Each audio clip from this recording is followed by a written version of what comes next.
Welcome to Africa2U. I'm Vivian Birchall, your host. It's a beautiful day in New England, and as an African, obviously I'm so excited about the sun being out and things we take for granted back on motherland.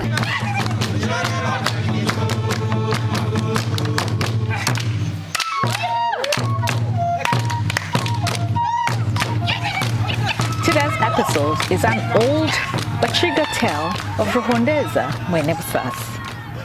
Ruhondeeza Mwene Busaasi is an old tale among the Bachiga of southwestern Uganda. According to the tale, Ruhondeeza was a mature man who loved to sleep a lot. He could use any opportunity to sleep, even if there was work to do.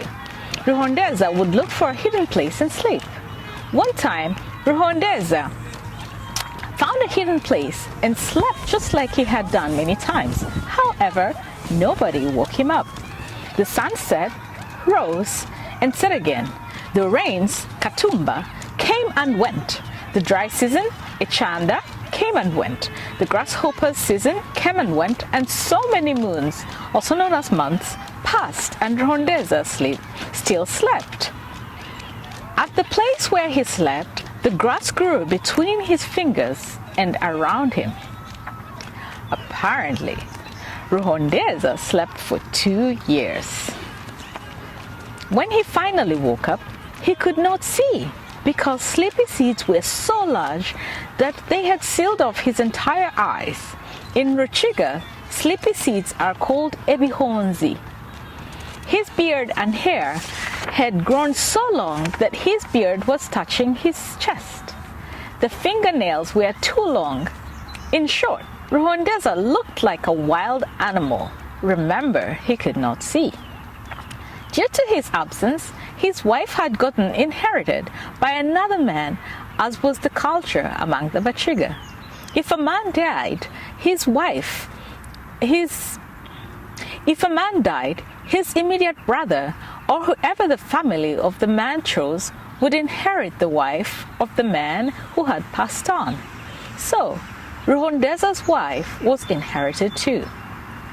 So, here was Ruhondeeza, homeless, blind, and helpless, all because he preferred sleeping to working.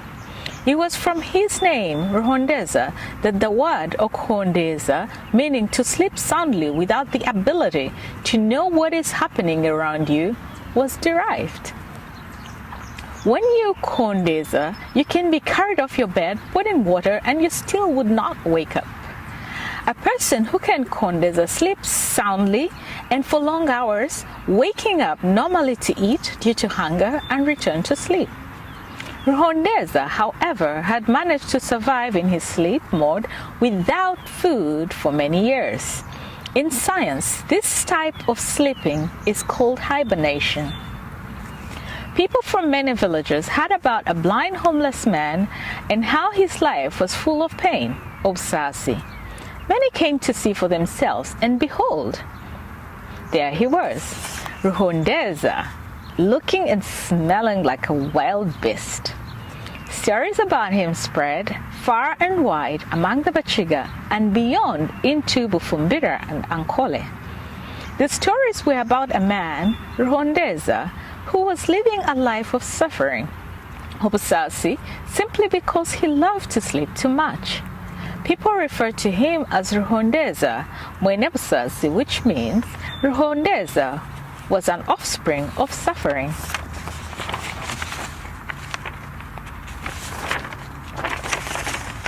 This basically meant that the offspring of sleeping too much, as was the case with Ruhondeeza, is pain and suffering, and this was the story that was passed on from generation to generation. Parents advise their children to learn to wake up early, start work early, and avoid sleeping during work hours, or hiding in a granary or anywhere else to sleep, lest they end up blind, homeless, and in pain like Ruhondeeza Mwene Busaasi. And that is the long story that my people, the Bachiga, used to tell about a man we now know as Ruhondeeza, Mwene Busaasi. This tale was originally compiled by Kazova Nyamhanga, Omchiga, Ruganda Rw'Abasigi, Omuzoba, Omubazoba Bamparo, Abatanywa Maizi, Kande, Abatanyata.